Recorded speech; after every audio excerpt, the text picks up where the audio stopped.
কি কারণে কেন আপনি তখনকার স্বৈরাচার শেখ হাসিনা এবং তার লেলিয়ে দেয়া বাহিনীর রোষানলে পড়েছিলেন?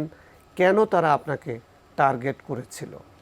জি, দর্শক সবাইকে সালাম জানাই।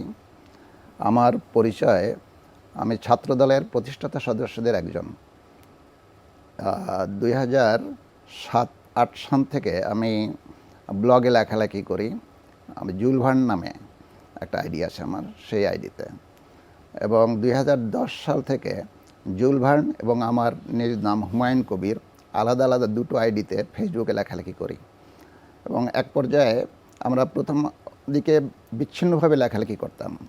পরবর্তীতে আমাদের একই গ্রুপের ছাত্রদলে ছিল রেজাউনুল হক শোভন, সে ও এবং কয়েকজন মিলে জেড ফোর্স নামে একটা পেজ আমরা করি ফেসবুকে। তো জেড ফোর্স মানে কি? Z force cyber troopers. আচ্ছা, মানে এটা একটা পেজ, সেখানে শুধু আমরা জাতীয়তাবাদীর পক্ষে লেখালেখি করতাম, স্বৈরাচারী শাসকের বিরুদ্ধে তাদের বিভিন্ন অপকর্মের কথা এগুলো আমরা তুলে ধরতাম ধারাবাহিকভাবে। জেড দিয়ে আপনারা কি জেড দিয়ে আমরা জিয়াউর রহমান? হ্যাঁ, জেড দিয়ে জিয়াউর রহমানকে আমরা আমাদের আদর্শ যিনি তাকে আমরা করেছি, তার নামেই জেড ফোর্স। এই কি লেখালেখি করতেন? লেখালেখি মূলত সরকার যে বিভিন্নভাবে দুর্নীতি করতেছে, অত্যাচার করতেছে সাধারণ মানুষকে, ছাত্র জনতার উপরে, এবং বিশেষ করে রাজনৈতিক দল বিএনপির উপরে যে অত্যাচার, ছাত্র দলের উপরে যে নির্যাতনগুলো করতেছিল, সেগুলো সম্পর্কে আমরা লিখতাম। একই সাথে শেখ হাসিনার বিভিন্ন দুর্নীতি, উন্নয়নের নামে যেসব কাজ দেখাচ্ছে, সেইটার পিছনে যে বড় বড় দুর্নীতি আছে, হাজার হাজার না লক্ষ লক্ষ কোটি কোটি টাকার যে দুর্নীতি আছে, সেই দুর্নীতিটা আমরা তুলে ধরতাম।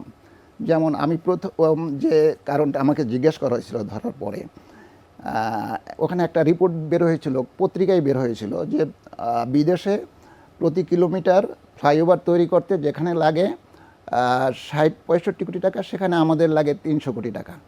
এই তো এই যে বিষয়টা, এরকমের সব দুর্নীতিগুলো আমরা তুলে ধরতাম, মানে তুলনামূলকভাবে। এবং সেটার আমি সূত্র উল্লেখ করেছি যে আমি কোথায় পেয়েছি। যে লেখায় আমরা যারাই লিখতাম তারা কোনো বানোয়াট লেখা লিখতাম না, আমরা সূত্র উল্লেখ করতাম, সেটা দেশি হোক বা বিদেশি হোক, মানে তথ্য প্রমাণ সহ আমরা লিখতাম। মানে কোনো প্রোপাগান্ডা ছিল না? একেবারেই না। আমরা কখনো কোনো মিথ্যা কিছু লিখতাম না, সত্য কথা লিখতাম সব সময়। তো এটা আর কি তাদের কাছে ভালো লাগে নাই।